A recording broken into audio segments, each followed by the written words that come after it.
அனைவருக்கும் வணக்கம். Welcome to lotus NEET biology Tamil YouTube channel. நம்முடைய யூடியூப் சேனலில் பிஜிடிஆர்பி சைக்காலஜி அண்ட் ஜிகேக்காக பண்ணாக்கா ஃப்ரீ ஆன்லைன் டெஸ்ட் பேட்ச் தான் பார்த்துட்ருக்கோம். இதில் நம்ம இன்றைக்கி பார்க்க போகிறது பண்ணாக்கா செகண்ட் வீக்கான வீடியோ நம்பர் 6 தான் பார்க்க போகிறோம். ஸோ அதில் இன்றைக்கி நம்ம பார்க்க போகிற டாபிக் பண்ணாக்கா இன்டெலிஜென்ஸ் கோஷன்ஸ் அப்படின்னு சொல்லுவோம். இன்டெலிஜென்ட் கோஷன் ப்ளஸ் பண்ணாக்கா வெஸ்லருடைய டைம் ஸ்கேல், இது ரெண்டு தான் நம்ம இன்றைக்கி பார்க்க போகிறோம். ஸோ வீடியோ பார்க்குறதுக்கு முன்னாடி நான் போடுற வீடியோ பிடிச்சிருந்தால் மறக்காமல் சேனலை சப்ஸ்கிரைப் பண்ணுங்கள், வீடியோ லைக் பண்ணுங்கள். அது மட்டும் இல்லாமல் இதுக்கு முன்னாடி வீக் 1க்கான வீடியோஸ், வீக் 2க்கான வீடியோஸ் எல்லாமே பண்ணாக்கா ப்ளேலிஸ்ட்டில் கொடுத்துருக்கேன் நம்மளுடைய சேனலில். அதோடைய லிங்க் டிஸ்கிரிப்ஷனில் கொடுத்துருக்கேன், செக் பண்ணிக்கோங்க. அது மட்டும் இல்லாமல் பண்ணாக்கா இந்த சைக்காலஜி ஜிகேக்காக பண்ணாக்கா ஒரு ஸ்பெஷலாக ஒரு வாட்ஸ்அப் குரூப் ஒன்று ஆரம்பிச்சிருக்கு. அதோடைய லிங்க்கும் பண்ணாக்கா டிஸ்கிரிப்ஷனில் கொடுத்துருக்கேன். ஜாயின் பண்ணாதவங்க ஜாயின் பண்ணிக்கோங்க. ஸோ இன்றைக்கி வீடியோக்குள்ளே போகலாம். அது மட்டும் இல்லாமல் இந்த வீக் 6 வீடியோஸ் பார்த்துருக்கோம். அந்த 6 வீடியோஸ்லேருந்து நமக்கு சண்டே ஈவினிங் பண்ணாக்கா டெஸ்ட் இருக்கும். ஒரு 40 கொஷின்ஸ் இல்லை 50 கொஷின்ஸ் இருக்கும். அதுக்கான வீடியோ லிங்க்கும் பண்ணாக்கா அந்த வாட்ஸ்அப் குரூப்பில் அனுப்புவேன். அதனால் அந்த வாட்ஸ்அப் குரூப்பில் ஜாயின் பண்ணிக்கோங்க. ஸோ வீடியோக்குள்ளே போகலாம். ஸோ இன்றைக்கி நம்ம பார்க்க போகிற video intelligence quotients first. So intelligent quotient is an index of intelligence. அப்போ இன்டெலிஜென்ஸ் கோஷன்ஸ் அப்படின்றது இண்டெக்ஸ் ஆஃப் இன்டெலிஜென்ஸ் அப்படின்னு சொல்லுவோம். IQ is a ratio between mental age and chronological age. அப்போது ரேஷியோ பிட்வீன் எதுக்கான ரேஷியோ அப்படின்னாக்கா பிட்வீன் மென்டல் ஏஜ், அப்போ மன வயது அப்படின்னு சொல்லுவாங்க. அடுத்தது க்ரானாலஜிக்கல் ஏஜ் அப்படின்னு சொல்லுவாங்க, கால வயதுன்னு சொல்லுவாங்க. மன வயது டிவைடட் பை கால வயது. ஸோ அப்போது ratio between mental age divided by chronological age. அப்போ அந்த மென்டல் ஏஜ் என்ன சொல்கிறாங்கன்னா as obtained from one's performance on a standardised intelligence test. இந்த மென்டல் ஏஜை பண்ணாக்கா எம்ஏ எப்படி எடுக்கிறாங்க அப்படின்னாக்கா one's performance on a standardise intelligence டெஸ்ட்லேருந்து எடுத்துக்கிறாங்க மன வயது அப்படின்றது. க்ரானாலஜிக்கல் ஏஜ் அப்படின்றது computed from his date of birth. அந்த பர்சனுடைய டேட் ஆஃப் பர்த்தை தான் என்ன பண்ணுறாங்கன்னா க்ரானாலஜிக்கல் ஏஜாக எடுத்துக்கிறாங்க. அடுத்தது CA is taken as 16 for person whose ages are 16 and above. அப்போ பண்ணாக்கா கால வயது அப்படின்னு சொல்லுவோம் இல்லையா.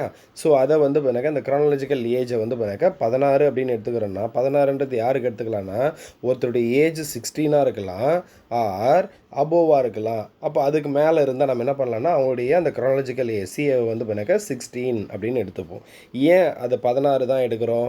ஏஜ் 16 இருக்கிறவங்களுக்கு 16 தான் எடுக்கிறோம். அதுக்கு அதிகமாக இருக்கிறவங்களுக்கு 16 தான் ஏன் எடுக்கிறோம் அப்படின்னா most of the psychologists believe that growth of intelligence stops at 16 after reaching maturity. அப்போ பண்ணாக்கா ஒருத்தருக்கு எப்போ 16 வயசு ரீச் ஆகுதோ அதுக்கப்புறமா அவங்களுக்கு பண்ணாக்கா அந்த மெச்சூரிட்டி, அந்த இன்டெலிஜென்ஸ்க்கான மெச்சூரிட்டி பண்ணாக்கா க்ரோத் நடக்கிறதில்ல, அது ஸ்டாப் ஆகிடுது. அதனால தான் பண்ணாக்கா 16 வயசு அதுக்கு மேலே இருக்கிறவங்களுக்கு சிஏ இந்த க்ரானாலஜிக்கல் ஏஜ் என்னவா எடுத்துக்கிறோம்? 16 எடுத்துக்கிறோம்.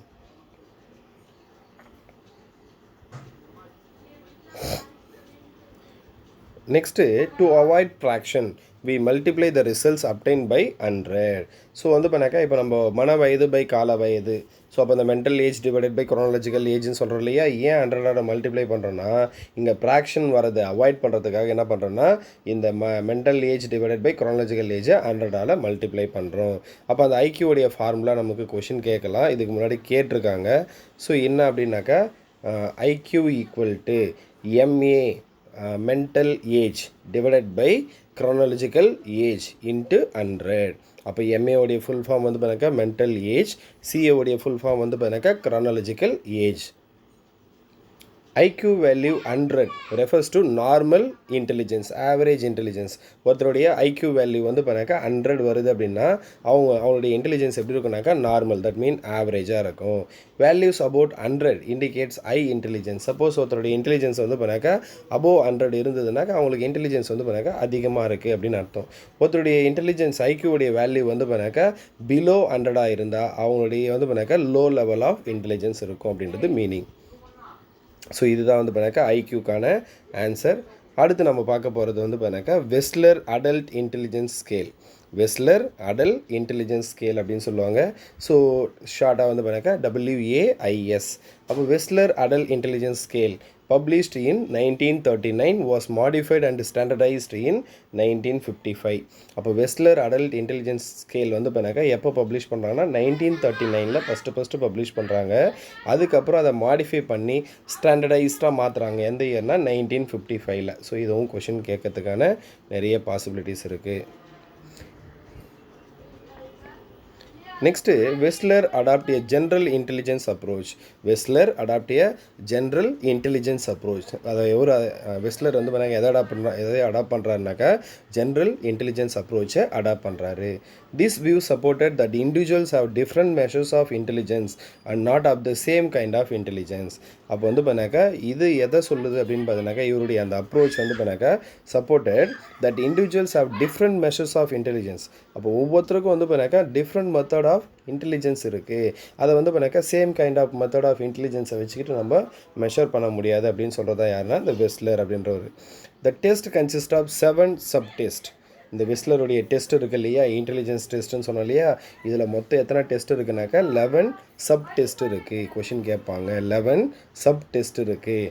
அதில் 6 of the test are grouped together to form a verbal scale. அப்போ அந்த 11 சப் டெஸ்ட்டில் ஃபஸ்ட்டு 6 இது மொத்தம் ஒன்றா ஒரு குரூப்பாக சேர்ந்து எதை ஃபார்ம் பண்ணுதுன்னா வெர்பல் ஸ்கேலை ஃபார்ம் பண்ணுது. பேலன்ஸ் எத்தனை இருக்குது? 5 இருக்குது இல்லையா. 5 கம்ப்ரைசஸ் பர்ஃபார்மன்ஸ் ஸ்கேல். அப்போ வந்து பாருங்க டோட்டலாக 11 டெஸ்ட்டை என்ன பண்ணுறாங்க, 2ஆக பிரிக்கிறாங்க. ஒன்று வெர்பல் ஸ்கேல், இன்னொன்று வந்து பார்த்தீங்கன்னாக்கா பர்ஃபார்மன்ஸ் ஸ்கேல் அப்படின்னு சொல்கிறாங்க. வெர்பல் ஸ்கேலில் மொத்தம் 6 டெஸ்ட் இருக்கும், பர்ஃபார்மன்ஸ் ஸ்கேலில் 5 டெஸ்ட் இருக்கும். அப்போ டோட்டலாக வந்து பார்த்தீங்கன்னாக்கா 11 டெஸ்ட் இருக்குது. ஸோ அப்போ வந்து பார்த்தாக்கா வெர்பல் டெஸ்ட்டில் என்னெல்லாம் இருக்குது அப்படின்னா ஃபஸ்ட்டு வந்து பார்த்தாக்கா வெக்காபுலரி, செகண்ட் வந்து பார்த்தாக்கா இன்ஃபர்மேஷன், தேர்டு வந்து பார்த்தாக்கா காம்ப்ரஹென்ஷன், ஃபோர்த் வந்து பார்த்தாக்கா அரித்தமெட்டிக், ஃபிஃப்த்து வந்து பார்த்தாக்கா சிமிலாரிட்டிஸ், சிக்ஸ்த்து வந்து பார்த்தாக்கா டிஜிட் ஸ்பேன். அப்போ வந்து பார்த்தாக்கா இந்த 6ம் ஒன்றா சேர்ந்து, இந்த 6 சப் டெஸ்ட்டும் ஒன்றா சேர்ந்து தான் எதை ஃபார்ம் பண்ணுதுன்னா வெர்பல் ஸ்கேல் டெஸ்ட்டை ஃபார்ம் பண்ணுது. ஸோ நெக்ஸ்ட் வந்து பண்ணாக்கா பர்ஃபார்மன்ஸ் ஸ்கேல் டெஸ்ட். இந்த பர்ஃபார்மன்ஸ் ஸ்கேல் டெஸ்ட்டில் எத்தனை இருக்குனாக்கா 5 இருக்குது. ஃபஸ்ட்டு வந்து பண்ணாக்கா பிளாக் டிசைன், செகண்ட் வந்து பண்ணாக்கா பிக்சர் அரேஞ்ச்மெண்ட்ஸ், தேர்டு வந்து அப்ஜெக்ட் அசம்பிளி, ஃபோர்த் வந்து பண்ணாக்கா பிக்சர் கம்ப்ளீஷன், ஃபிஃப்த்து வந்து பண்ணாக்கா டிஜிட் சிம்பிள். இந்த 5ம் ஒன்றா சேர்ந்து எதை ஃபார்ம் பண்ணுதுனாக்கா பர்ஃபார்மன்ஸ் ஸ்கேலை ஃபார்ம் பண்ணுது. அப்போ டோட்டலாக எத்தனை டெஸ்ட் இருக்குனாக்கா 11 டெஸ்ட் இருக்குது. அதில் ஃபஸ்ட்டு 6 வந்து பண்ணாக்கா வெர்பல் ஸ்கேலையும் லாஸ்ட்டு 5 வந்து பண்ணாக்கா பர்ஃபார்மன்ஸ் ஸ்கேலையும் ஃபார்ம் பண்ணுது.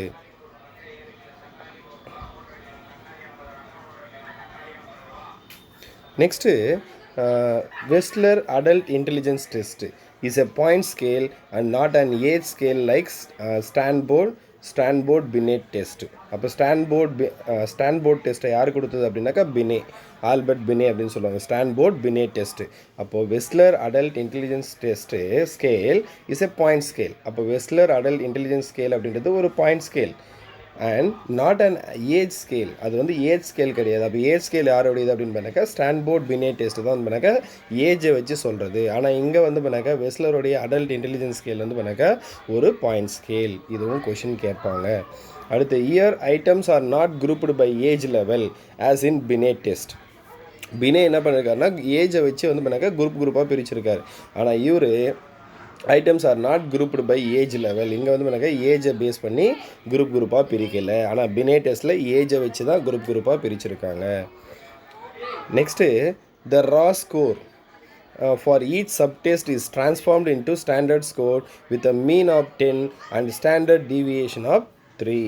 அப்போ வந்து பண்ணாக்கா இங்கே வரக்கூடிய அந்த ரா டெஸ்ட், சரி அந்த சப் டெஸ்ட் இருக்கு இல்லையா, அதில் வரக்கூடிய அந்த ரா ஸ்கோரை எதுக்கு ட்ரான்ஸ்ஃபர் பண்ணுறாங்கன்னா டிரான்ஸ்ஃபார்ம்டு இன்ட்டு ஸ்டாண்டர்ட் ஸ்கோர்.